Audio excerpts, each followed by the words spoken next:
সার্থককে পুলিশের হাতে তুলে দিয়ে জব্দ করল সুধা। সম্পূর্ণ জানতে দেখতে থাকো। গল্পে শুরুতেই দেখা যায় সুধা সার্থকের লাগেজটা নিয়ে এসেছে সাবধানে। এরপরেই কেয়া আর বিজিতকে বলে, তোরা বাইরেটায় ভালো করে পাহারা দে আর আমি এইদিকে লাগেজটা খোলার চেষ্টা করি। বিজিত তখন বলে, সব সাবধানে করিস কিন্তু সুধা, আমার কিন্তু সত্যি এবারে খুব ভয় লাগছে। সুধা বলে, তুই এত ভাবিস না, আমি আছি তো, আমি সবটা সামলে নেব, তোরা শুধু এই দায়িত্বটুকু পালন করে দে। এরপরেই কেয়া আর বিজিত দুজন মিলে বাইরে পাহারা দেয় আর সুধা সেই সময় তাড়াহুড়ো করে সার্থকের আসল ডিটেলসগুলো বার করার চেষ্টা করছে। লাগেজটা খুলে সব কিছু বার করছে, কিন্তু সেখানে ড্রাইভিং লাইসেন্স থেকে শুরু করে আর যা যা সব কিছু ডকুমেন্টস রয়েছে সবটাই জালি। তখনই সুধা বুঝতে পারে একটা মানুষ কত রকমভাবে আর একটা মানুষকে ঠকাতে পারে, আর ঠকানোর জন্য যেই সব জিনিসগুলো দরকার ঠিক সেগুলো আগে থেকে বানিয়ে নিয়েছে।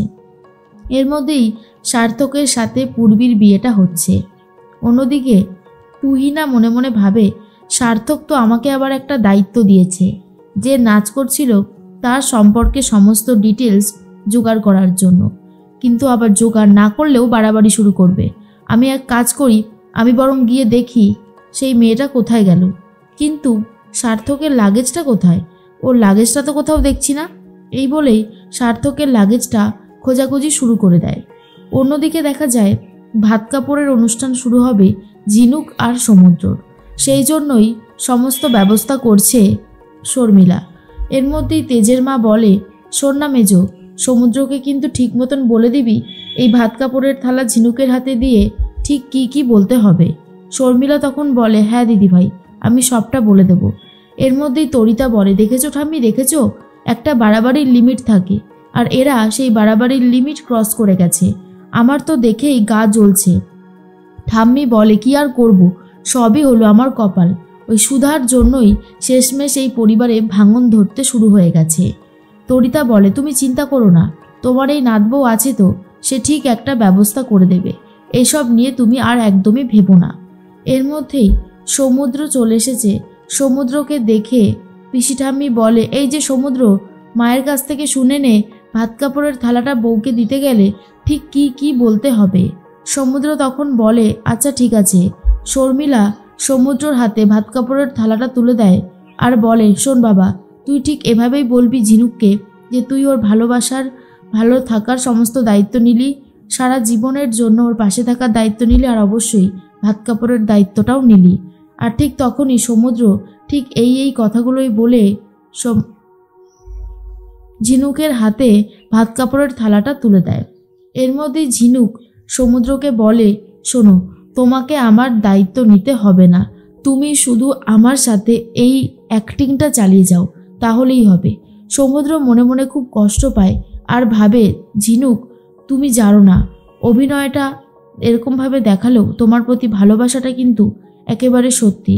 তোমাকে আমি অনেক দিন আগে থেকেই খুবই ভালোবেসে ফেলেছি, জানি না তুমি সেটা কবে বুঝতে পারবে, তবে এটাই সত্যি কথা যে আমি তোমাকে খুবই ভালোবাসি। তার মধ্যেই তরিতা আস্তে আস্তে এগিয়ে আসতে থাকে, আর এরপরেই তরিতা কলকাঠি নাড়তে গেলে ঝিনুক তরিতার মুখে ভাতটা একেবারে ঠুসে দেয়, কিন্তু সেটা কেউ বুঝতেই পারেনি, আর তরিতার মুখে পুরোপুরি এঁঠো লেগে গেছে।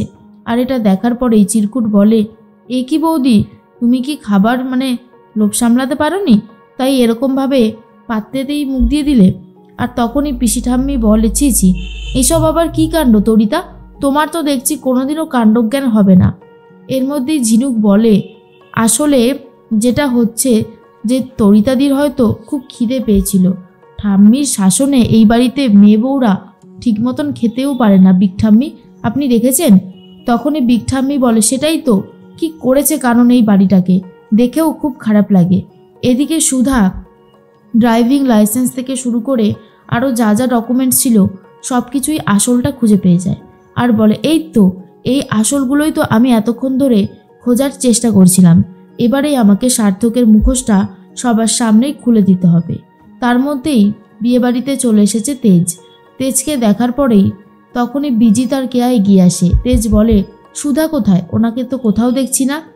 বিজিত আর কেয়া বলে, সুধা একটা অন্য কাজে ব্যস্ত আছে জামাইবাবু, আপনি একটু বসুন, ও এক্ষুনি চলে আসবে। কিন্তু তেজ তো ভাবছিল কোথায় গেল, আমাকে একবারও বলল না। এর মধ্যেই কেশবলালের সাথে দেখা হয়ে যায় তেজের।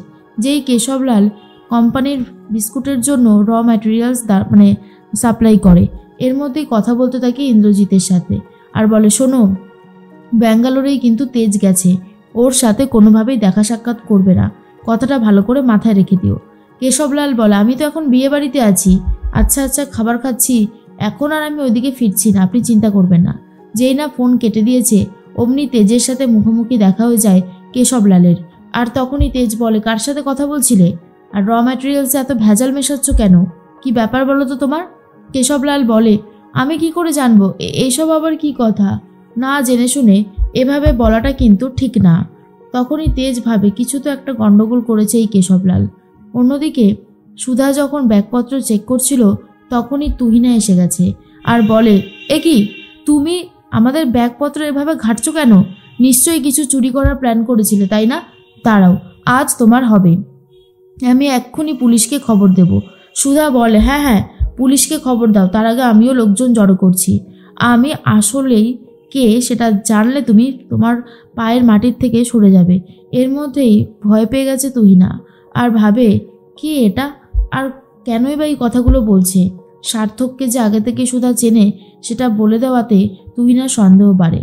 তাই এক গ্লাস জল সুধার মুখে ছুঁড়ে মারে। এরপর সুধার মেকআপটা সরে যেতেই বুঝতে পেরে গেছে তুহিনা এটা হলো সুধাময়ী। তুহিনা তখন বলে, সুধাময়ী, তুমি এখানে কি করছো? সুধা বলে, সার্থক আর তুমি আমার সাথে অনেক অন্যায় করেছো, এই রকম অন্যায় আমি আর কোনো মেয়ের সাথে হতে দেব না, তার জন্য যদি আমাকে প্রোটেস্ট করতে হয় তো করতে হবে। এর মধ্যেই মনে মনে একটা কথাই ভাবছিল তুহিনা, এই সময় যদি সুধা যায় বিয়ের মণ্ডপে তাহলে সবটা শেষ হয়ে যাবে। তাই সুধাকে আটকানোর চেষ্টা করছিল, কিন্তু সুধাকে এমনভাবে ধাক্কা দেয় সুধার দেওয়ালে কাছে ঘেঁষে পড়ে যায় আর মাথাতে একটু চোট লাগে। তখন সুধা অজ্ঞান হয়ে গেছে। তুহিনা ভাবে, যাক, অজ্ঞান হয়ে গেছে, বাঁচা গেছে। কিন্তু সুধা অজ্ঞান হয়নি। এরপর সুধার হাত থেকে যখন কাঠগুলো নিতে এসেছিল তুহিনার মাথার উপরে আঘাত করে সুধা। তুহিনা তখন অজ্ঞান হয়ে যায়, পড়ে যায়। এরপর সুধা বলে, এটা সেই সুধা না যে পড়ে পড়ে মার খাবে, এটা এখন প্রতিবাদী সুধা। এরপরেই সুধা বিয়ের মণ্ডপে গিয়ে সার্থকের সাথে পূর্বীর বিয়েটা আটকে দেয় আর বলে, এই ছেলেটা ঠক, জোচ্চোর, এই ছেলেটার সাথে আপনার মেয়ের বিয়ে দেবেন না ম্যাডাম। কিন্তু বিজয়া ম্যাডাম তো প্রুফ ছাড়া কিছুই বিশ্বাস করতে পারছিল না।